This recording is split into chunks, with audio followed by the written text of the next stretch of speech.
Nissan has cancelled its new electric cars. It was planning on building 2 new electric vehicles in North America, in the United States. It's cancelled those. It was planning on also building an electric SUV. It's cancelled that. It's now going to fire several thousand employees, and it's going to do something else in the United States. Honestly, the truth is that Nissan doesn't feel like it has a choice. It has to triple its profit within the next year. Otherwise, Honda is saying, you're toast. Without us, you're screwed. So you have to do this.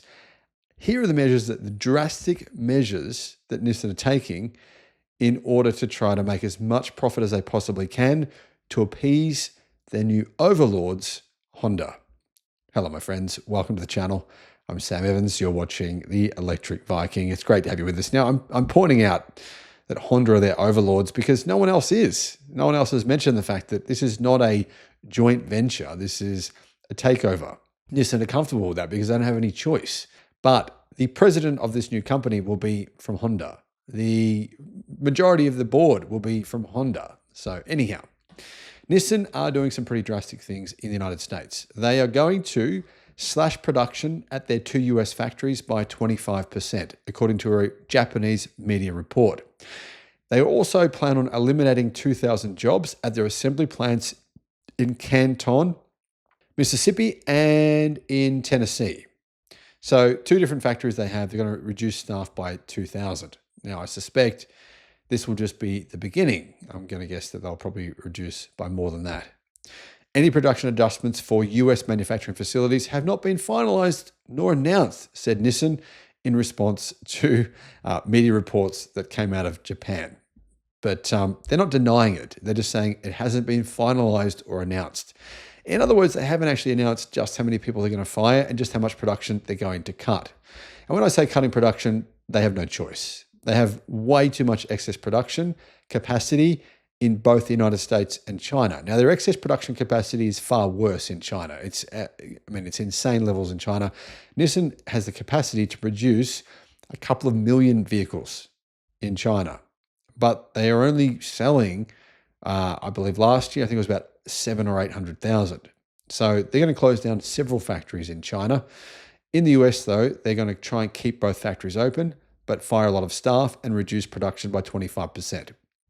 But US production cuts are expected, I believe, within the next month or two.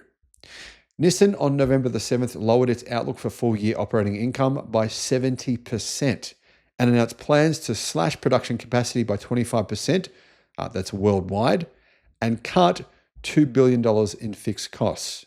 Globally, the automaker plans to get rid of 9,000 to 10,000 jobs. In the key US market, Nissan Motor Company's 5.8% market share fell 2.1%. Yeah, that's pretty significant because at the same time, its market share in China is dropping really quickly as well. And the key reason, well, Nissan doesn't really have any compelling vehicles. It doesn't have any compelling plug-in hybrids. It doesn't have any really compelling electric cars. The company is just making things that are okay. And people have moved on from that. There's better choices in the market. There is. I mean, think about it. What vehicles does Nissan have where you think to yourself, yeah, I'd love that Nissan. I'd love that Nissan. Yeah, that'd be great. There is nothing really. Last year, Nissan cut around 500 jobs, or about 6% of its US salaried workforce via voluntary buyouts. So if 500 jobs is 6%, then now this 2,000 jobs would probably be, I'm going to guess, around about 25% of their existing workforce. That's a pretty big cut. Faced with slowing demand for electric vehicles, the automaker has stalled a $500 million investment in Canton to build electric cars for Nissan and Infiniti. So they'd planned on proper production lines for new electric cars. They've completely cancelled that. The company had planned to build 5 models in Mississippi starting as early as 2025, but it will instead take a wait-and-see approach and build 4 models starting in 2028. As I mentioned earlier, guys, on the channel, Nissan was making this stuff up. They were saying they're going to build all these different models around the world, and I was saying there's no money. To build all these new models, you need money. Development costs, new production line costs. You have to pay for this stuff. It's not free. And you can see what's happened, right? In the past year, Nissan has trimmed production drastically at both factories, and it's closed down numerous factories around the world in order to manage massive overcapitalization. They have massive swelling inventories as well. So in the United States, they had apparently tens of thousands of their Nissan Rogue crossover. It's a very, very cheap, small crossover vehicle. Apparently, there was many dealerships in the United States that had, by the end of 2024, they still had 2023 models.